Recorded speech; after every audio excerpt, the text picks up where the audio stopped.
ചെയ്യുന്നു. വിവിധ രാജ്യങ്ങളുമായി ദൈവത്തിന്റെ വചനം കേൾക്കുന്ന എല്ലാ പ്രിയപ്പെട്ടവരും കർത്താവായ യേശുക്രിസ്തുവിന്റെ വലിയൊരു നാമത്തിൽ എന്റെ സ്നേഹവന്ദനം. അല്പസമയത്തെ ദൈവം ചിന്തിക്കായി ഒരു ദൈവത്തിന്റെ ഭാഗം വായിക്കുന്നു. ദാനിയേലിന്റെ പുസ്തകം 3-ാം അധ്യായം അതിന്റെ 25-ാമത്തെ വാക്യം. 4 പുരുഷന്മാർ കെട്ടഴിഞ്ഞ് തീയിൽ നടക്കുന്നത് ഞാൻ കാണുന്നു. നെബൂഖദ്നേസർ രാജാവ് പറയുന്നതാണ്. ഹല്ലേലൂയ. ശദ്രക്ക്, മേശക്ക്, അബേദ്നെഗോ എന്നീ 3 പുരുഷന്മാരെ ബന്ധിക്കപ്പെട്ടവരായി എരിയുന്ന തീച്ചൂളയിൽ വീണു. നെബൂഖദ്നേസർ രാജാവ് ഭ്രമിച്ചു വേഗത്തിൽ ഹല്ലേലൂയ സ്തോത്രം എഴുന്നേറ്റ് മന്ത്രിമാരോട്, നാം 3 പുരുഷന്മാരെ അല്ലയോ ബന്ധിച്ച് തീച്ചൂളയിലിട്ടത് എന്ന് ചോദിച്ചു. അവർ സത്യം തന്നെ എന്ന് രാജാവേ എന്ന് പറഞ്ഞു. ഹല്ലേലൂയ. അതിന് അവൻ, 4 പുരുഷന്മാർ കെട്ടഴിഞ്ഞ് തീയിൽ കൂടി നടക്കുന്നത് ഞാൻ കാണുന്നു. പ്രേക്ഷകർ, ഇപ്പം ദൈവത്തെ മറന്നുപോയ, ദൈവവുമായി ബന്ധമില്ലാത്ത നെബൂഖദ്നേസർ രാജാവിന് ഹല്ലേലൂയ ദൈവത്തിന്റെ മഹത്വം വെളിപ്പെടുത്തി കൊടുക്കുക. ഹല്ലേലൂയ. ദൂരാസമഭൂമിയിൽ നിർത്തിയിരിക്കുന്ന സ്വർണ്ണബിംബത്തെ നമസ്കരിക്കാത്തതിന് പേരില് ശദ്രക്ക്, മേശക്ക്, അബേദ്നെഗോ തീയിലിട്ട് കളഞ്ഞെങ്കിലും ദൈവം തന്റെ ജനത്തെ സ്നേഹിക്കുന്നു എന്നുള്ളതാണ് 4ാമതായി യേശുവിടെ ഇറങ്ങി വരുന്നത്. അപ്പൊ ദൈവമക്കൾ കടന്നു പോകുന്ന ഏത് പ്രതിസന്ധികളുടെ നിലവിലും ദൈവം ഇറങ്ങി വരും. ശദ്രക്ക്, മേശക്ക്, അബേദ്നെഗോ വിളിച്ച ദൈവം നമ്മെ വിടിവിക്കും. ഹല്ലേലൂയ. ദൈവത്തിന് വിരോധമായി നിൽക്കുന്നവർ ദൈവത്തിന്റെ മഹത്വം കാണുമെന്നുള്ളതാണ്. ഇപ്പം തീച്ചൂളിയിൽ നടക്കുന്ന ആ 4ാമത്തെ പുരുഷൻ ആർ? ഹല്ലേലൂയ. അതെ, അവൻ മഹാസ്നേഹവാനാണ്. ഈ കാണുന്ന ലോകത്തെ മുഴുവൻ സൃഷ്ടിച്ച സർവശക്തനായ, സർവവ്യാപിയായ മഹാരാജാതിരാജാവാണ്. ഹല്ലേലൂയ. അപ്പം തീയിൽ 4ാമനായി നടക്കുന്ന കർത്താവ് ഈ കാണുന്ന ലോകത്തെ മുഴുവൻ സൃഷ്ടിച്ച് അതിമേൽ അധികാരമുള്ളവൻ. ദൈവമക്കൾക്ക് ഒരു അപകടം വന്നപ്പോൾ അവരുടെ അരികിലേക്ക് ഇറങ്ങി വരിക. എന്തിനാണ്? രാജാവിന് ദൈവത്തിന്റെ മഹത്വം വെളിപ്പെടുത്തി കൊടുക്കണം. അപ്പൊ അത്രമാത്രം ദൈവം നമ്മെ സ്നേഹിക്കുന്നുള്ളതാണ്. ശദ്രക്ക്, മേശക്ക്, അബേദ്നെഗോയെ സ്നേഹിച്ച ദൈവമാണ് നമ്മെ സ്നേഹിക്കുന്നത്. ഹല്ലേലൂയ. അപ്പൊ നമ്മൾ കർത്താവിനോട് ഇണപിരിയാതെ സ്നേഹിതനെ പോലെ നടക്കണം. നമ്മൾ കർത്താവിനോട് ഇണപിരിയാതെ മാറി നിൽക്കാതെ സ്നേഹിതനെ പോലെ നമ്മൾ കർത്താവിനോട് കൂടി നടന്നാൽ കർത്താവ് നമ്മുടെ ഒരിക്കൽ സ്നേഹിതനായി വരും. ഹല്ലേലൂയ. അപ്പൊ നമുക്ക് നൽകിയിരിക്കുന്ന വിശുദ്ധ വേദപുസ്തകത്തിൽ കർത്താവിന്റെ മഹത്വം നാം തിരിച്ചറിഞ്ഞിട്ട് അവനോട് കരം കോർത്ത് ഈ കാലഘട്ടത്തിൽ നാം വളരെ പ്രാർത്ഥനയുടെ ആത്മാവിലേക്ക് വരണം. ലോകം മുഴുവൻ ക്രൈസ്തവ സമൂഹത്തിനെതിരായി മാറിക്കൊണ്ടിരിക്കുമ്പോൾ, ശദ്രക്ക്, മേശക്ക്, അബേദ്നെഗോ ഉണ്ടായതുപോലുള്ള പ്രതിസന്ധികൾ വർദ്ധിക്കുമ്പോഴേ ദൈവം തന്റെ ജനത്തെ മഹാകരുണയുടെ ചേർത്തുകൊള്ളുന്ന തെളിവാണ് ഇവിടെ നാം വായിച്ച വചനം. അതുകൊണ്ട് നാം ദൈവത്തോട് ഇണപിരിയാതെ ദൈവത്തോട് കരം ചേർത്ത് നടക്കണം. ഹല്ലേലൂയ. ഇപ്പൊ നാം ഈ ദൈവത്തെ സ്തുതിക്കണം. ശദ്രക്ക്, മേശക്ക്, അബേദ്നെഗോ ദൈവത്തെ സ്തുതിച്ചതുപോലെ നമ്മൾ ദൈവത്തെ സ്തുതിക്കണം. ദൈവത്തെ സ്തുതിക്കുന്നതിനകത്ത് നാം ഒരിക്കലും ഹല്ലേലൂയ മർദ്ദിക്കരുത്, കുറവ് കാണിക്കരുത്. കാരണം അത്രമാത്രം നമ്മുടെ ദൈവം നമ്മെ സ്നേഹിക്കുന്നുള്ളതാണ്. ഹല്ലേലൂയ. അപ്പൊ യഹോവ ആ തീച്ചൂളയിൽ ഇറങ്ങി നടന്നതിനാൽ ഹല്ലേലൂയ അത് അവർക്ക് തേൻനിലാവിന്റെ അനുഭൂതിയായി മാറി എന്നാണ് ഞാൻ ഒരു പുസ്തകത്തിൽ വായിച്ചത്. കർത്താവ് 4ാമനായി തീയിൽ ഇറങ്ങി വന്നു കഴിഞ്ഞപ്പോൾ എന്ത് ചെയ്തു? ശദ്രക്ക്, മേശക്ക്, അബേദ്നെഗോവിന് തേൻനിലാവിന്റെ അനുഭൂതിയായി മാറി. ഹല്ലേലൂയ സ്തോത്രം. ഹല്ലേലൂയ. അവരുടെ ഹൃദയത്തിൽ ആനന്ദത്താൽ നിറഞ്ഞിരുന്നു. അവരുടെ ഹൃദയം ആനന്ദത്താൽ നിറഞ്ഞിരുന്നു. ഹല്ലേലൂയ. 4ാമത്തെ പുരുഷനായിരിക്കുന്ന ആത്മപ്രിയന്റെ ഹല്ലേലൂയ മാർവിൽ നമ്മൾ ചാരിക്കൊണ്ട്, ശദ്രക്ക്, മേശക്ക് ചാരിക്കൊണ്ട് അവനെ മഹത്വപ്പെടുത്തിയതുപോലെ നാം നമ്മുടെ കർത്താവിന്റെ മാറിൽ ചാരിയിരുന്ന് ദൈവത്തെ മഹത്വപ്പെടുത്തണം. ഹല്ലേലൂയ. കർത്താവും അവൻ ശദ്രക്ക്, മേശക്ക്, അബേദ്നെഗോയോട് ചേർന്നിരുന്ന പോലെ നമ്മോട് ചേർന്നിരിക്കും. അത്ര മഹാസ്നേഹവാനാണ് ദൈവം. യേശുവിനെ പോലെ ഇത്രമാത്രം സ്നേഹിക്കുന്ന ഒരു വ്യക്തി നിങ്ങൾക്ക് കാണിക്കാൻ പറ്റും? ഒരിക്കലും കാണിക്കാൻ പറ്റത്തില്ല. പാപികളെ സ്നേഹിക്കുന്നവൻ, അപ്പോൾ തന്നെ പാപത്തെ ന്യായം വിധിക്കുന്നവൻ. പാപത്തെ ന്യായം വിധിക്കുന്നവനാ. അനുദപിച്ച് മടങ്ങി വന്നാൽ പാപത്തെ ക്ഷമിച്ചു നൽകുന്നവനാണ്. പ്രൈസ് നമ്മുടെ കർത്താവിന്റെ സ്നേഹം. എന്നെ കേൾക്കുന്നവരുടെ സ്നേഹിത, ശദ്രക്ക്, മേശക്ക്, അബേദ്നെഗോ ദൈവത്തിന്റെ സ്നേഹം അനുഭവിച്ചതുപോലെ, ആ മഹാകരുണയിലും ദയയിലും നിന്നതുപോലെ നാം എപ്പോഴും ദൈവത്തോട് ചേർന്ന് ദൈവത്തിന് മഹത്വം കൊടുക്കണം. അപ്പൊ എങ്ങനെയാണ് കർത്താവ് നമ്മെ സ്നേഹിക്കുന്നത്? ഹല്ലേലൂയ. 45 സംഖ്യത്തിലേക്ക് വരുമ്പോൾ അതിന്റെ 6-7 വാക്യങ്ങൾ വായിക്കുന്നു. ഹല്ലേലൂയ. നീ നീതിയെ ഇഷ്ടപ്പെട്ടു, ദുഷ്ടതയെ ദ്വേഷിക്കുന്നു. സംഗീതക്കാരൻ പറയാൻ, നീ നീതിയെ ഇഷ്ടപ്പെട്ട് ദുഷ്ടതയെ ദ്വേഷിക്കുന്നു. ഹല്ലേലൂയ. അതുകൊണ്ട് ദൈവം, നിന്റെ ദൈവം തന്നെ നിന്റെ കൂട്ടുകാരിൽ പരമായി ആനന്ദ തൈലം കൊണ്ട് അഭിഷേകം ചെയ്യുന്നു. അതെ, നമ്മുടെ ദൈവം നമ്മെ സ്നേഹിക്കുന്നത് കൂട്ടുകാരിൽ പരമായി ആനന്ദ തൈലം കൊണ്ട് നമ്മെ അഭിഷേകം ചെയ്ത് ശത്രുവിന് വിട്ടുകൊടുക്കാതെ, ദുഷ്ടന് വിട്ടുകൊടുക്കാതെ ഇത്ര നമ്മെ സ്നേഹിക്കുന്ന ഒരു രാജാതിരാജാവ്. ഹല്ലേലൂയ. ഇവിടെ നാം ദൈവത്തിന് കൊടുക്കാനുള്ള മഹത്വം മുഴുവൻ കൊടുക്കണം. ദൈവത്തിന്റെ മഹത്വം ഒരിക്കലും നമ്മൾ ചൂഷണം ചെയ്യരുത്. ഹല്ലേലൂയ. നമ്മുടെ ജീവിതയാത്രയിൽ ഹല്ലേലൂയ ഒരുപാട് വെല്ലുവിളികൾ കടന്നു വരാം, ഒരുപാട് പ്രതിസന്ധികൾ കടന്നു വരാം, പ്രശ്നങ്ങൾ കടന്നു വരാം. കുടുംബത്തിനകത്ത് ഭാര്യ ഭർത്താക്കന്മാർ തമ്മിൽ, മക്കളും അപ്പനും അമ്മായിമ്മയും മരുമോളും ഒക്കെ തമ്മിൽ, സഭയ്ക്കകത്ത്, ദേശത്ത്, സമൂഹത്തിലേക്ക് ഒരുപാട് പ്രശ്നങ്ങൾ നമുക്ക് കടന്നു വരാം. പക്ഷെ ഏത് പ്രശ്നങ്ങൾ കടന്നു വന്നാലും ശത്രുക്ക് മേശയ്ക്ക് അഭിനവ് ദൈവത്തോട് ചേർന്നിരുന്നുകൊണ്ട് കൂട്ടുകാരിൽ പരമായി അവരെ ആനന്ദ ധൈര്യം കൊണ്ട് അഭിഷേകം ചെയ്ത ദൈവം നമ്മുടെയും കഷ്ടതയിലേക്ക് ഇറങ്ങി വരും. രക്തം ചെയ്യും. വിശ്വസിക്കുന്ന ദൈവത്തിന്റെ പേരിൽ സ്തോത്രം പറഞ്ഞാട്ട്. എന്താണ് കൂട്ടുകാരിൽ പരമായി ഹല്ലേലൂയ നമ്മെ ആനന്ദ ധൈര്യം കൊണ്ട് അഭിഷേകം ചെയ്തെന്ന് പറഞ്ഞാൽ, ഈ വാക്യം എബ്രായ ലേഖനം ഹല്ലേലൂയ 1:8-9 വാക്യങ്ങളിൽ ഉദ്ധരിച്ചിട്ടുണ്ട്. പിതാവായി ദൈവം പുത്രനായിരിക്കുന്ന ക്രിസ്തുവിനെ ദൈവമേ എന്ന് നല്ലൊരു സംബോധന ചെയ്തുകൊണ്ടാണ് എബ്രായ ലേഖനത്തിന്റെ ഈ വാക്യത്തിൽ ഉദ്ധരിക്കുന്നത്. ഹല്ലേലൂയ. അതുകൊണ്ട് ആകയാൽ ക്രിസ്തു ദൈവമാണെന്ന് സംശയലേശമെന്നെ വ്യക്തമാക്കിയിരിക്കുക. ക്രിസ്തു ദൈവമാണെന്ന് സംശയലേശമെന്നെ ലോകത്തിന് വെളിപ്പെടുത്തുക. എന്നിട്ട് ഈ ലോകം യേശുവിനെ അറിയുന്നില്ല. ഹല്ലേലൂയ. സ്തോത്രം. ഇവിടെ നാം ദൈവത്തിന്റെ വചനം വായിക്കുമ്പോൾ കാണുന്നത്, സ്വർഗത്തിൽ ഒറ്റ സിംഹാസനമേ ഉള്ളൂ. അത് ദൈവത്തിൻ്റെതാണ്. സ്വർഗത്തിൽ ഒറ്റ സിംഹാസനമേ ഉള്ളൂ. അത് ദൈവത്തിന്റെ സിംഹാസനമാണ്. അറിയാം, നമ്മുടെ ഈ കാലഘട്ടത്തിൽ നമ്മുടെ ഇടയിൽ ഒരുപാട് സിംഹാസനമുണ്ട്. സഭയിലൊക്കെ ചെന്ന് കഴിഞ്ഞാൽ ആളോഹരി സിംഹാസനങ്ങൾ കൊടുത്തില്ലെങ്കിൽ അവിടെ പിന്നെ പിറുപിറുപ്പും പ്രശ്നങ്ങളും വെല്ലുവിളിയൊക്കെ ഉണ്ടാവും. എന്നാൽ നോക്കി, കർത്താവായ യേശു ക്രിസ്തു വസിക്കുന്ന സ്വർഗസിംഹാസനത്തിൽ അവിടെ വേറെ സിംഹാസനമൊന്നുമില്ല, യേശു മാത്രമേ ഉള്ളൂ. കെരൂബുകളും സാറാഹുകളും ഹല്ലേലൂയ ദൈവത്തിന്റെ ദൂതന്മാരും വിശുദ്ധന്മാരും എല്ലാം ദൈവത്തെ വീണ് കിടന്ന് ആരാധിക്കുക, നമസ്കരിക്കുക. അപ്പോൾ ഒറ്റ സിംഹാസനത്തിന്റെ ഉടയവനാണ് നമ്മുടെ കർത്താവ്. ഹല്ലേലൂയ. സ്തോത്രം. ഹല്ലേലൂയ. അപ്പൊ ഇവിടെ നാം ദൈവത്തിന്റെ വചനം വായിക്കുന്നത് ഹല്ലേലൂയ അത് ദൈവത്തിൻ്റെതാണ്. സിംഹാസനം ദൈവത്തിൻ്റെതാണ്, അത് ക്രിസ്തുവിൻ്റെതുമാണ്. അപ്പോൾ തന്നെ അത് ദൈവത്തിൻ്റെതാണ്, ക്രിസ്തുവിൻ്റെതാണ്. ഹല്ലേലൂയ. സ്തോത്രം. അവന്റെ ചെങ്കോൽ നീതിയുടെ ചെങ്കോലാണ്. അതിനാൽ ആനന്ദ ധൈര്യം കൊണ്ട് അവൻ അഭിഷേകം പ്രാപിച്ചിരിക്കുന്നു. അല്ലെ, കൂട്ടുകാരെ, നാം ഈ രാജ്യത്വം പ്രാപിക്കണം. ഇപ്പോൾ ദൈവത്താൽ അഭിഷക്തന്മാരായിരിക്കുന്ന വീണ്ടെടുക്കപ്പെട്ട ദൈവമക്കൾ സകലരും കൂട്ടുകാരിൽ പരമായി ആനന്ദ തൈലം കൊണ്ട് നമ്മെ അഭിഷേകം ചെയ്യുന്ന ദൈവത്തിന്റെ മാറോട് ചേർന്നിരിക്കണം. ശത്രുഘ്ന ദേശകവിനോ ഇരുന്നവരെ ഇതിനെക്കുറിച്ച് നമ്മൾ കഴിഞ്ഞ ചില ദിവസം ചിന്തിക്കുന്നുണ്ട്. ആ ഭാഗത്തേക്കല്ല ഞാൻ പോകുന്നത്. നമ്മൾ സ്നേഹിക്കുന്ന ഒരു ദൈവമാണ്. ഹല്ലേലൂയ. ഈ കാലഘട്ടത്തിൽ ദൈവസഭ എത്ര പീഡയിലൂടെയാണ് പല രാജ്യങ്ങളിലും നമ്മുടെ ഇന്ത്യയുടെ പല സംസ്ഥാനങ്ങളും കടന്നു പോകുന്നത്. പക്ഷെ അവിടെയെല്ലാം കൂട്ടുകാരിൽ പരമായി ആനന്ദ തൈലം കൊണ്ട് നമ്മെ അഭിഷേകം ചെയ്യുന്ന ദൈവം വലിയ കഷ്ടതയുടെ നദിയിലേക്ക് ഇറങ്ങി വരും, രക്തം ചെയ്യും. വിശ്വസിക്കുന്ന സ്തോത്രം പറഞ്ഞാട്ട് എന്നെ കേൾക്കുന്ന ദൈവമക്കളെ, നിങ്ങൾ ഏത് പ്രതികൂലത്തിൽ കടന്നുപോയാലും, ഏത് പ്രതിസന്ധി നേരിടേണ്ടി വന്നാലും, കൂട്ടുകാരിൽ പരമായി ആനന്ദ തൈലം കൊണ്ട് നമ്മെ അഭിഷേകം ചെയ്യുന്ന ദൈവം ഹല്ലേലൂയ നമ്മെ ഏത് പ്രതിസന്ധിയും പിടിവെക്കും, ഏത് പ്രതികൂലത്തിന്റെ നടുവിൽ പിടിക്കും. എരിയുന്ന തീച്ചൂള പോലെയുള്ള പ്രശ്നം വന്നാലും, സിംഹത്തിന്റെ ഗുഹയിലേക്ക് പോകേണ്ടി വന്നാലും, ഹല്ലേലൂയ കാരാഗ്രഹമാണ് ലഭിക്കുന്നതെങ്കിൽ കൂട്ടുകാരിൽ പരമായ ആനന്ദ തൈലം കൊണ്ട് അഭിഷേകം ചെയ്യുന്ന ദൈവത്തിന്റെ കൃപ, ആ സ്നേഹം നിങ്ങൾ അനുഭവിക്കണം, രക്തം ചെയ്യും. ദൈവസ്നേഹം നിങ്ങളുടെ കുടുംബത്തിലുണ്ടെങ്കിൽ നിങ്ങൾ ഒരു സ്ഥലത്തും പരാജയപ്പെടത്തില്ല. അപ്പൊ നമ്മുടെ ഭവനത്തിൽ വേണ്ടത് എന്താണ്? ദൈവസ്നേഹമാണ്.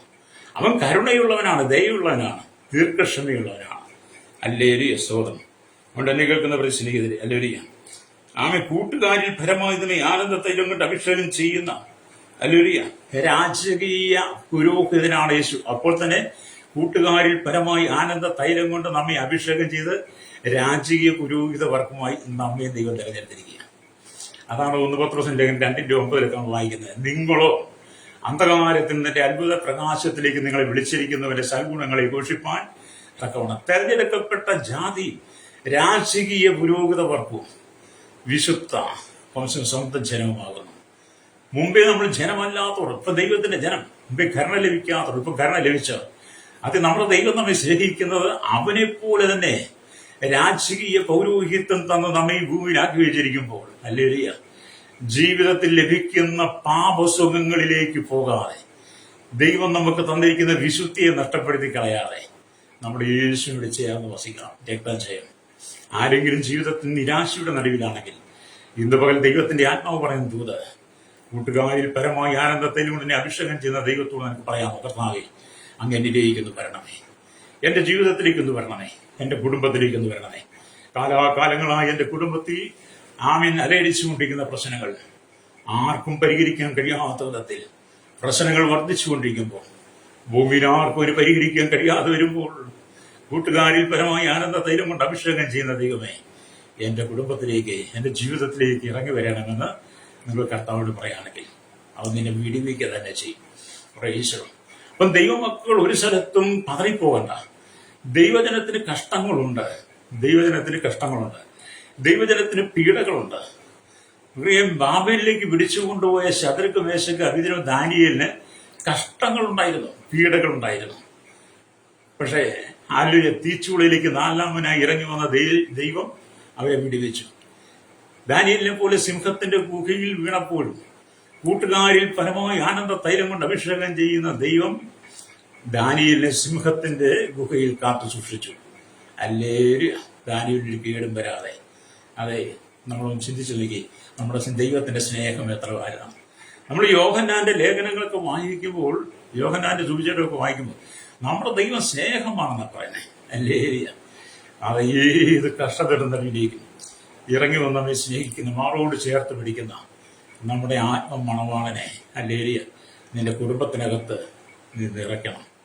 നിന്റെ മക്കളോട് നീ പറഞ്ഞു കൊടുക്കേണ്ടത്, നിന്റെ മാതാപിതാക്കളോട് പറഞ്ഞു കൊടുക്കേണ്ടത്, നിന്റെ കുടുംബത്തിൽ ഉള്ളവരോടൊക്കെ നീ പറഞ്ഞു കൊടുക്കേണ്ടത്, നമ്മുടെ ദൈവം കരുണയുള്ളവനാണ്, സ്നേഹമുള്ളവനാണ്, കൂട്ടുകാരിൽ പരമായി ആനന്ദ തൈലം കൊണ്ട് അഭിഷേകം ചെയ്യുന്നവനാണ്, ഹല്ലേലൂയ, തീച്ചുള്ളിലേക്ക് ഇറങ്ങി വന്നവനാണ്, സിംഹത്തിന്റെ ഗുഹയിലേക്ക് ഇറങ്ങി വന്നവനാണ്.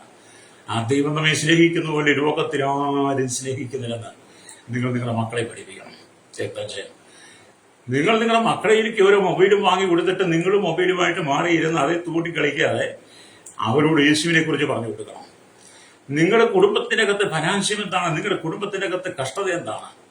നിങ്ങളുടെ കുടുംബത്തിനകത്ത് സ്വസ്ഥതയില്ലാത്തത് എന്തുകൊണ്ടാണ്? നിങ്ങളുടെ തലമുറ മദ്യത്തിനും മയക്കും ലഹരിക്കും അടിമപ്പെട്ടു പോയത് എന്തുകൊണ്ടാണ്?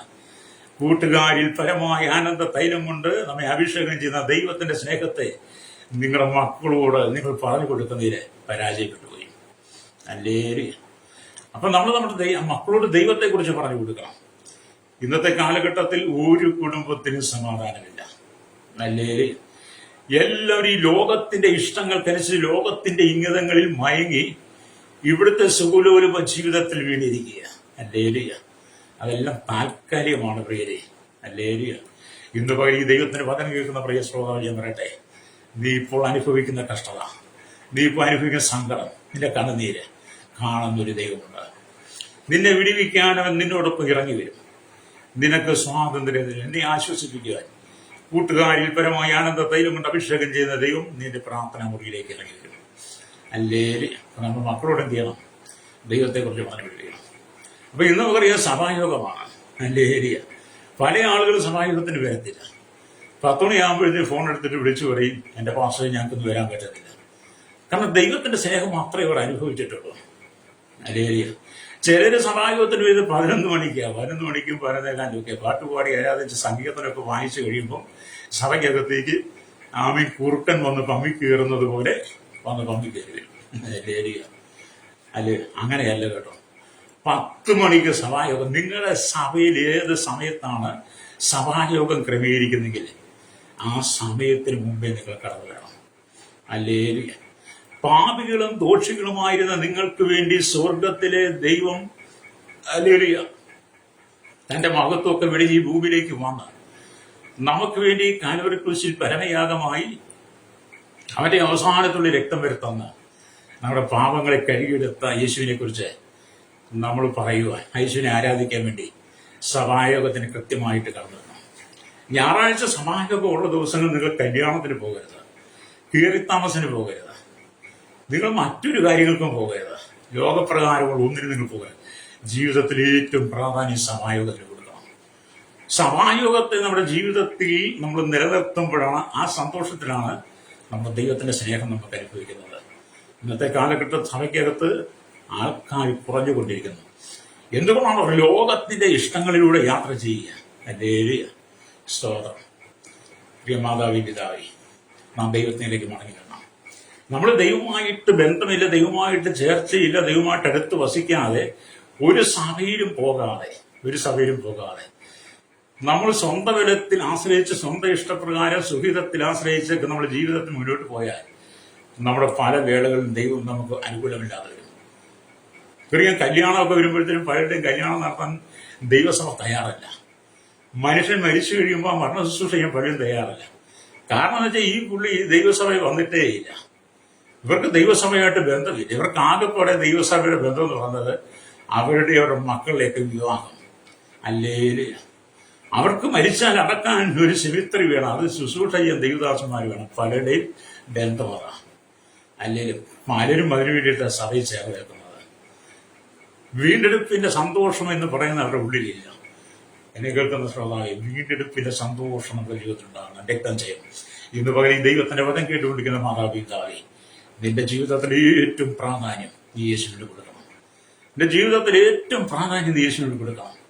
ഞാൻ നിങ്ങളോട് പറയട്ടെ, കഴിഞ്ഞ ദിവസം എന്ന് പറയുന്നത് വളരെ ശാരീരികമായി ക്ഷീണിതനായി എഴുന്നേറ്റ് നിൽക്കാൻ പോലും തല ചുറ്റലും ദാഹവും യൂറിൻ ചുടിച്ചിലും ഒക്കെയായിട്ട് ഭക്ഷണം പോലും കഴിക്കാതെ ഞാൻ കടന്നുപോയി. അപ്പൊ ഞാൻ ചിന്തിച്ചു, കർത്താവേ, അങ്ങനെ വിടിവിക്കത്തില്ലേ? അങ്ങനെ എനിക്ക് സ്വർഗ്ഗം തരത്തില്ലേ? എനിക്ക് രാവിലെ മെസ്സേജ് പറയണം. അല്ലേ, ഏകദേശം ഒരു രാത്രിയുടെ സമയമായപ്പോഴത്തേനും എനിക്കൊരു കുറച്ച് ആശ്വാസം വന്നു. ഞാൻ അവിടുത്തെ നേരം പോലും വെളുപ്പിക്കത്തില്ലെന്നാണ് ഞാൻ ഓർത്തത്. അത്ര പ്രയാസമായിരുന്നു. അത് ഞാൻ അവിടെ ദൈവത്തെ മഹത്വപ്പെടുത്തി. കൂട്ടുകാരിൽ പരമായ ആനന്ദ തൈലം കൊണ്ട് അഭിഷേകം ചെയ്യുന്ന ദൈവമേ, അങ്ങെത്ര സ്നേഹവാനാണ്, അങ്ങെത്ര കരുണയുള്ളവനാണ്. എന്നെ ഇത്രമാത്രം സ്നേഹിച്ച് ശത്രുഘുമേശ കവിയും അങ്ങനെ വിടിച്ചതുപോലെ എന്റെ ശാരീരികമായ ബലഹീനതയിൽ അങ്ങ് വിടിവിച്ചല്ലോ എന്ന് പറഞ്ഞ് ദൈവത്തിന് മഹത്വം കൊടുത്തു. അതുകൊണ്ടായി രാവിലെ ഈ പ്രസംഗം തയ്യാറായി. രാവിലെ ഈ പ്രസംഗം ചെയ്യുമെന്നും സഭായോഗം വരുമ്പോൾ എന്ത് ചെയ്യുമെന്നൊക്കെ വളരെ ഭാരപ്പെട്ടു. ലേരിയ ശാരീരികമായ ക്ഷീണം കൊണ്ട് കഴിഞ്ഞ രാത്രിയിൽ ഭക്ഷണം പോലും കഴിക്കാതെ കിടന്നിട്ട് ഉറക്കം വരത്തില്ല.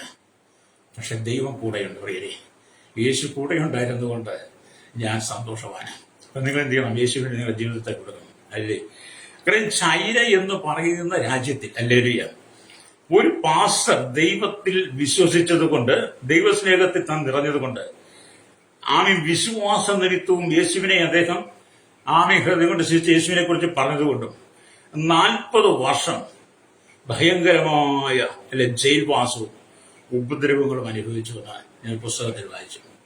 അല്ലേല് അതിൽ മലമൂത്രം തുടങ്ങിയ വിസർജന വസ്തുക്കൾ പോയി ചേരുന്ന ഒരു വലിയ തൊട്ടിയിലാണ് അദ്ദേഹത്തെ അടച്ചിരുന്നത്.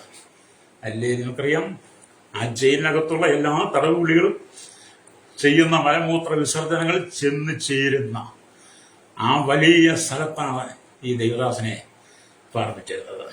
അല്ലേലിയ, സ്തോത്രം, അല്ലേലിയ. അപ്പൊ ഇവിടെ നമ്മൾ ദൈവത്തിന്റെ വരം വായിക്കും കാണുന്നുണ്ട്. അല്ലേലിയ, സ്തോത്രം. ദൈവത്തിന്റെ വരം വായിക്കുമ്പോൾ ഈ മനുഷ്യൻ ഈ മലമൂത്ര വിസർജനങ്ങൾ അടങ്ങിയ ഈ സ്ഥലത്ത് ഈ മനുഷ്യൻ കിടക്കുമ്പോഴും, അല്ലേലിയ, മലമൂത്ര വിസർജനങ്ങൾ തന്റെ ശരീരത്തിലും ദേഹത്തിലും വരുമ്പോഴും വന്നു ചേരുമ്പോഴും ഒക്കെ ആ വലിയ തൊട്ടിയിൽ അദ്ദേഹത്തെ അടച്ചു പൂട്ടി. സഹിക്കുവാൻ പറ്റാത്ത നാറ്റമായിരുന്നു, സഹിക്കാൻ പറ്റാത്ത നാറ്റം, ദുർഗന്ധമായിരുന്നു. അല്ലേരിയ. പക്ഷേ എങ്കിലും അദ്ദേഹം ദൈവത്തിൽ വസിച്ചു. അദ്ദേഹത്തിന് ദൈവത്തോട് മാത്രമേ ബന്ധമുള്ളായിരുന്നു. അതുകൊണ്ട് അദ്ദേഹം ദൈവത്തെ സ്തുതിച്ചുകൊണ്ടിരുന്നു. ഒന്നോർത്ത് നോക്കി, മലമൂത്ര വിസർജനം ചെയ്യുന്ന അതൊഴുകി വന്ന് ചേരുന്ന അതേ സ്ഥലത്തേക്ക് നമ്മളെ പോലെയുള്ളവരെ കൊണ്ട് കിടത്തിക്കഴിഞ്ഞാൽ എന്തായിരിക്കും നമ്മുടെ സ്ഥിതി? ഹല്ലേലൂയ. അപ്പൊ 40 വർഷത്തെ ശിക്ഷയ്ക്ക് ശേഷം ആ പാസ്റ്റർ മോചിക്കപ്പെട്ടപ്പോൾ അദ്ദേഹം ഇപ്രകാരം പറഞ്ഞു, ഹല്ലേലൂയ, ഈ വലിയ ദുരന്തങ്ങൾ, ഈ വലിയ പ്രശ്നങ്ങൾ എന്നെ ഭാഗ്യമേറിയ അനുഭവത്തിലേക്ക് കൊണ്ടുവന്നു. ഈ 40 വർഷം എനിക്ക് വളരെ സന്തോഷത്തിന്റെ ദിവസമായിരുന്നു. ഹല്ലേലൂയ, സ്തോത്രം. യേശുവിനോട് ചേർന്ന്, ഹല്ലേലൂയ, കർത്താവിന്റെ തേൻനിലാവ് അനുസരിച്ചുകൊണ്ട് അനുഭവിച്ചുകൊണ്ട് എനിക്ക് കർത്താവിനോട് ചേർന്നിരിക്കാൻ കഴിഞ്ഞുവെന്ന് ഈ ദിവസം പറഞ്ഞു. ഹല്ലേലൂയ. അത് എന്നെ കേൾക്കുന്ന വെളിയിൽ സ്വാതന്ത്ര്യമായി നമ്മൾ ജീവിക്കുമ്പോൾ കർത്താവ് എനിക്ക് ഞെരുക്കത്തിന്റെ അപ്പവും ഒക്കത്തെ, ഹല്ലേലൂയ, ഈ കഷ്ടപ്പാടുകളുടെ മധ്യേ നാം അധികമായി ദൈവത്തോട് ചേർന്ന് ദൈവത്തിൽ വസിക്കണം. ഹല്ലേലൂയ. അപ്പം ആ മനുഷ്യൻ കഷ്ടതയുടെ ആധിക്യത്തിലൂടെ കടന്നു പോകുമ്പോൾ, കഷ്ടതയുടെ തീച്ചുകളിലൂടെ കടന്നു പോകുമ്പോൾ അദ്ദേഹം ദൈവത്തിന് മഹത്വം കൊടുത്തു. ആ മനുഷ്യൻ, ഹല്ലേലൂയ. നമ്മളൊക്കെയാണ് എന്ത് ചെയ്യും? രക്തം ചെയ്യും. എന്നെ കേൾക്കുന്ന മാതാപിതാവേ, ചെറിയ ചെറിയ പ്രശ്നങ്ങൾക്ക് പോലും നീ പിറുവെറുക്കരുത്. നിന്റെ ജീവിതത്തിലെ ചെറിയ ചെറിയ പ്രശ്നങ്ങൾക്ക് പോലും നീ പിറുവെറുക്കരുത്. ചെറിയ ചെറിയ പ്രശ്നങ്ങൾ വരുമ്പോൾ അതിന് രക്ഷപ്പെടാൻ വേണ്ടി നീ പോയി മദ്യപിക്കരുത്. ചെറിയ ചെറിയ പ്രശ്നങ്ങൾ വരുമ്പോഴത്തേനും അതിന് രക്ഷപ്പെടാൻ വേണ്ടി നീ മയക്കുമരുന്ന് ലഹരിക്ക് അടിമയാകരുത്. ഹല്ലേലൂയ. നീ കർത്താവിൽ ആശ്രയിക്കണം. കൂട്ടുകാരിൽ പരമായ ആനന്ദ തൈലം കൊണ്ട് അഭിഷേകം ചെയ്യുന്ന കർത്താവ്, അല്ലെങ്കിൽ തേന്തിരാകുമ്പോഴുള്ള എല്ലാ അനുഭവത്തെ നമ്മളെ ചേർത്ത് പിടിക്കും, രക്തം ചെയ്യും. ഹല്ലേലൂയ. അപ്പൊ ആകയാൽ വിശുദ്ധന്മാർ കഷ്ടപ്പാടുകളിൽ സന്തോഷിച്ച് മുള്ളുകളുടെ മധ്യേ റോസാപുഷ്പം പോലെ ഇരുന്നെന്നുള്ളതാണ്. ഹല്ലേലൂയ. അപ്പൊ മുള്ളുകളുടെ ഇടയിൽ ആമയും ഉണ്ടാകുന്ന റോസാപുഷ്പം, ഹല്ലേലൂയ, അനേകർക്ക്, ഹല്ലേലൂയ, സൗരഭ്യം പകർന്നു കൊടുക്കും, മറ്റുള്ളവരെ ആനന്ദിപ്പിക്കും. ഹല്ലേലൂയ. അതുപോലെ തന്നെ നമ്മൾ ഇതുപോലെയുള്ള പ്രശ്നങ്ങൾ കടന്നു പോകുമ്പോൾ മുള്ളുകളുടെ ഇടയിലുള്ള റോസപുഷ്പം അനേക സൗരഭ്യം കൊടുക്കുന്നവരെ നാം കഷ്ടങ്ങളുടെ കടന്നു പോകുമ്പോൾ, പ്രതിസന്ധിയുടെ കടന്നു പോകുമ്പോൾ നാം നമ്മെ തന്നെ നിരാശപ്പെട്ട് കളയാതെ നാം ദൈവത്തോട് ചേർന്നിരിക്കണം, രക്തം ചേർന്ന്. ഹല്ലേലൂയ.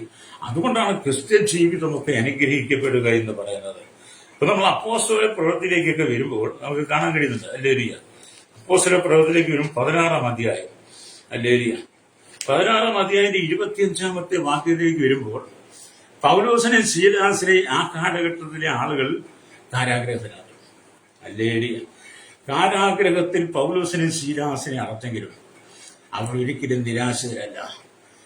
കൂട്ടുകാരിൽ പരമായ ആനന്ദ തൈലം കൊണ്ട് അഭിഷേകം ചെയ്യുന്ന കർത്താവിനോട് ചേർന്ന ആ തേന്തിരാവുള്ള രാത്രിയിൽ അവർ ദൈവത്തെ പാടി ശ്രദ്ധിച്ചു. ഹല്ലേലൂയ. സംഭവിച്ചത് അർദ്ധരാത്രിക്ക് പൗലോസും ശീലാസും പ്രാർത്ഥിച്ച് ദൈവത്തെ പാടി ശ്രദ്ധിച്ചു. തടവുകാർ ശ്രദ്ധിച്ചുകൊണ്ടിരുന്നു. പെട്ടെന്ന് വലിയൊരു ഭൂകമ്പം ഉണ്ടായി. കാരാഗ്രഹത്തിന്റെ അടിസ്ഥാനം കുടുങ്ങി. വാതിലൊക്കെയും തുറന്നുപോയി.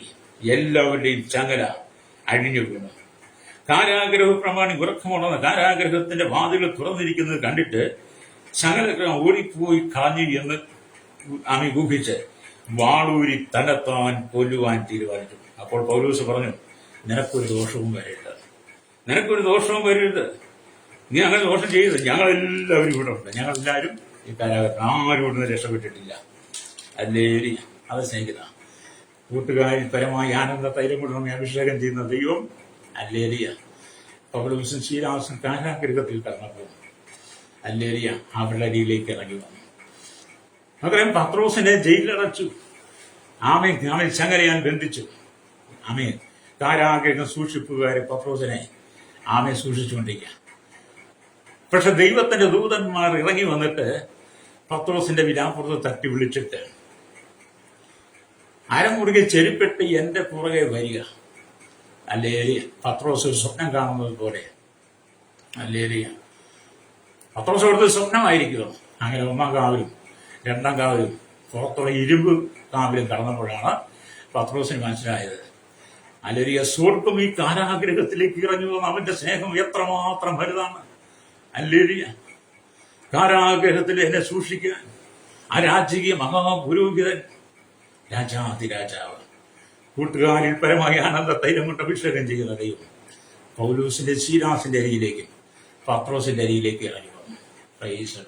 അങ്ങനെ വേദപുസ്തകം വായിക്കുമ്പോൾ അനവധി വിശുദ്ധന്മാരെ നമുക്ക് കാണാൻ കഴിയും. അനവധി വിശുദ്ധന്മാർ കടന്നുപോയ പ്രതിസന്ധികളെ കാണാൻ കഴിയും. എന്നെ കേൾക്കുന്ന മാതാപിതാവേ, നീ ഏതെങ്കിലും പ്രതിസന്ധിയുടെയാണോ കടന്നു പോകുന്നത്? അവിടെ നീ ഭാരപ്പെടാതെ ദൈവത്തെ പാടി സ്തുതിക്കുക. പൗലോസും ശീലാസും കാരാഗ്രഹത്തിൽ ദൈവത്തെ പാടി സ്തുതിച്ച് മുഖാന്തരം കാരാഗ്രഹ പ്രമാണി മാനസാന്തരപ്പെടാനായി. അല്ലേ? അതെ, നാം ദൈവത്തെ സ്തുതിക്കുമ്പോഴാണ്, ദൈവത്തെ മഹത്വപ്പെടുത്തുമ്പോഴാണ് ദൈവം ഇറങ്ങി വന്ന് പ്രവർത്തിക്കുന്നത്. നമ്മുടെ ഏത് പ്രതികൂലത്തിന്റെ നടുവിലേക്ക് നമ്മളെ കാത്തു സൂക്ഷിക്കാൻ നമ്മുടെ ദൈവം ഇറങ്ങി രക്തം ചെയ്യും. അല്ലേലിയ. പൗലോസിനെ വിടുവിച്ചൊരു ദൈവം. അല്ലേലിയ. ഇവിടെ നമ്മൾ ദൈവത്തിൽ വായിക്കുന്നത് വ്യാകുലപ്പെടുന്നതിനേക്കാൾ അല്ലേയ ക്രിസ്തുവിൽ നമ്മുടെ ആശ്രയം വെക്കണം. നമ്മൾ വ്യാകുലപ്പെടുന്നതിനേക്കാൾ, നിരാശപ്പെടുന്നതിനേക്കാൾ ക്രിസ്തുവിൽ നമ്മുടെ ആശ്രയം വെച്ചിട്ട് നമ്മൾ ദൈവത്തോട് ചേർന്ന് വസിക്കണം. അല്ലേലിയ. ശത്രു നിന്നെ പരാജയപ്പെടുത്തുവാനിടയാകരുത്. ലോകം നിന്നെ പരാജയപ്പെടുന്നിടയാകരുത്. സാത്താന്യ ശക്തികൾ ഒന്നടക്കം നിരക്ക് നേരെ എഴുന്നേറ്റ് പോരാടുമ്പോഴും അല്ലേലിയ അവരിൽ നിന്ന് നമ്മൾ ദൈവത്തെ പാടി സ്തുതിക്കണം. അല്ലേലിയ. ദൈവത്തെ പാടി സ്തുതിക്കുന്നതോറും ദൈവം നമ്മുടെ ജീവിതത്തിൽ അത്ഭുതങ്ങളെ പ്രവർത്തിച്ചുകൊണ്ടേക്കും. വ്യക്തം ചെയ്യാം. അല്ലേലിയ. ഇവിടെ ദൈവത്തിന്റെ ഫലമായി ദൈവപുത്രൻ നിലയാത്ത നാഴികയിൽ വരുവാൻ പോകുന്നു എന്ന് അല്ലേലിയ സുവിശേഷത്തിൽ നമുക്ക് കാണാൻ കഴിയും. അല്ലേലിയ. ദൈവത്തിന് എങ്ങനെയാണ് നിലയാത്ത നാഴികയിൽ വരുമെന്ന് നമ്മൾ വേദപുസ്തകത്തിൽ വായിക്കുന്നുണ്ട്. എവിടെയാണ് വായിക്കുന്നത്? ലൂക്കോസിന്റെ സുവിശേഷത്തിലേക്ക് വരുമ്പോൾ നമ്മൾ കാണുന്നു. ലൂക്കോസ് സുവിശേഷം 13-ാം അധ്യായത്തിലേക്ക് വരുമ്പോൾ അതിന്റെ 40-ാം വാക്യം ഇങ്ങനെ കാണുന്നു. അല്ലേലിയ. ലൂക്കോസ് സുവിശേഷം 13-ാം അധ്യായം അതിന്റെ 40-ാം വാക്യത്തിലേക്ക് വരുമ്പോൾ കാണുന്നുണ്ട്. അല്ലേലിയ. പ്രൈസലോ. അല്ലേലിയ. സ്തോത്രം. ലൂക്കോസ് സുവിശേഷം 13-12-ാം അധ്യായം 12-ാം അധ്യായത്തിന്റെ 40-ാം വാക്യത്തിലേക്ക് വരുമ്പോൾ കാണുന്നത് അല്ലേലിയ. അവിടെ ഇങ്ങനെ എഴുതിയിരിക്കുന്നു. അല്ലേലിയ. സ്തോത്രം. അവിടെ എഴുതിയിരിക്കുന്ന കാര്യങ്ങൾ ഇങ്ങനെയാണ്: നിലയാത്ത നാഴികയിൽ മനുഷ്യപുത്രൻ വരുന്നത് കൊണ്ട് നിങ്ങളും ഒരുങ്ങിയിരിക്കും. അല്ലേലിയ. അപ്പൊ ലൂക്കോസ് പറയാണ്, നിലയാത്ത നാഴികയിൽ നമ്മുടെ കർത്താവ് വരുന്നത്. നമ്മൾ ഒരുങ്ങിയിരിക്കണം. ഏത് സമയത്തും ഒരുങ്ങിയിരിക്കണം. അപ്പൊ നമ്മളെപ്പോഴും ഒരുക്കമുള്ള ഹൃദയത്തോടെ ജീവിത വിശുദ്ധിയെ കാത്തു സൂക്ഷിച്ചുകൊണ്ട് നാം നിൽക്കുന്നെങ്കിൽ മാത്രമേ സ്വർഗീയ പ്രദേശത്തിൽ ചെല്ലാൻ കഴിയൂ. അപ്പം കർത്താവായ യേശു ക്രിസ്തുവിലൂടെ നമുക്ക് നിത്യജീവൻ ലഭിച്ച നിത്യജീവൻ തരുന്നത് യേശുവാണ്. ലോകത്തിൽ ആർക്കും നമുക്ക് നിത്യജീവൻ തരാൻ പറ്റത്തില്ല. ഈ ലോകത്തിൽ മനുഷ്യർക്കാർക്കും നിത്യജീവൻ തരാൻ പറ്റില്ല. മനുഷ്യരെല്ലാം ഇവിടുത്തെ മനുഷ്യൻ ജീവൻ എടുക്കുക. എല്ലാ മനുഷ്യരും പ്രതികാരങ്ങൾ കൊണ്ട് പല വിധത്തിലും മനുഷ്യന്റെ ജീവൻ എടുക്കുമ്പോൾ നമ്മുടെ കർത്താവ് യേശു ക്രിസ്തു എന്താ ചെയ്യുന്നത്? നമുക്ക് നിത്യജീവൻ തരിക. അല്ലേലിയ. അവിടെ കേൾക്കാൻ അറിയാം, നിലയാത്ത നാഴിയിൽ നമ്മുടെ കർത്താവ് വരുന്നത് കൊണ്ട് അല്ലേലിയ നമ്മൾ ഒരുക്കമുള്ളവരായിരിക്കണം. അല്ലേലിയ. ആ കർത്താവിന്റെ വരവിനെ കുറിച്ച് നമ്മൾ എപ്പോഴും പ്രസംഗിച്ചുകൊണ്ടിരിക്കണം. എന്നാൽ കർത്താവ് നമ്മുടെ കാരാഗ്രഹത്തിൽ കഷ്ടപ്പാടുകൾ അനുഭവിക്കുമ്പോൾ ആമേൻ പൗലോസിന്റെ ശീലാസിന്റെ അരികിലേക്ക് ഇറങ്ങി വന്നതുപോലെ ആമേൻ നമ്മുടെ അരികിലേക്കും കർത്താവ് വരും. അല്ലേലിയ. എന്ന് പറഞ്ഞാൽ അല്ലെ രാവിലെയോ വൈകുന്നേരമോ പാതിരാത്രിയിലോ വെളുപ്പാങ്കാലത്തോ നമ്മുടെ കർത്താവ് വരുന്നത് കൊണ്ട് നമ്മൾ സദാസമയം ഒരുങ്ങിയിരിക്കണം. അല്ലേലിയ. ഇവിടെ നാം ദൈവത്തോട് ചേർന്നിരിക്കണം എന്നുള്ളതാണ് അല്ലേലിയ ദൈവം പഠിപ്പിക്കുന്നത്. അല്ലേലിയ. എന്നെ കേൾക്കുന്ന പ്രിയസിലെ ജീവിതം ഒന്ന് മാത്രമേ. അല്ലേലിയ. റിച്ചാർഡ് എന്ന് പറയുന്ന റിച്ചാർഡ് ഉംബരാൻഡ് പറഞ്ഞ അനുഭവം എന്താണ്? ജീവിതത്തിന്റെ എല്ലാ മേഖലയിലും കർത്താവ് ഇറങ്ങി വരുന്നതാണ്. അല്ലേലിയ. അത് ജീവിതത്തിന്റെ എല്ലാ മേഖലയിലേക്ക് ഇറങ്ങി വീഴുന്ന നമ്മുടെ കർത്താവിനെ നമുക്ക് സേവിക്കാൻ കഴിയണം. ശത്രുക്കും മേശകവീനുമൊക്കെ ഇത്രമാത്രം വിടുവിച്ച ദൈവം. അപ്പൊ 3 പുരുഷന്മാരെ കെട്ടി തീരിട്ടെങ്കിലും 4മതൊരുവനെ രാജാവ് കണ്ടു.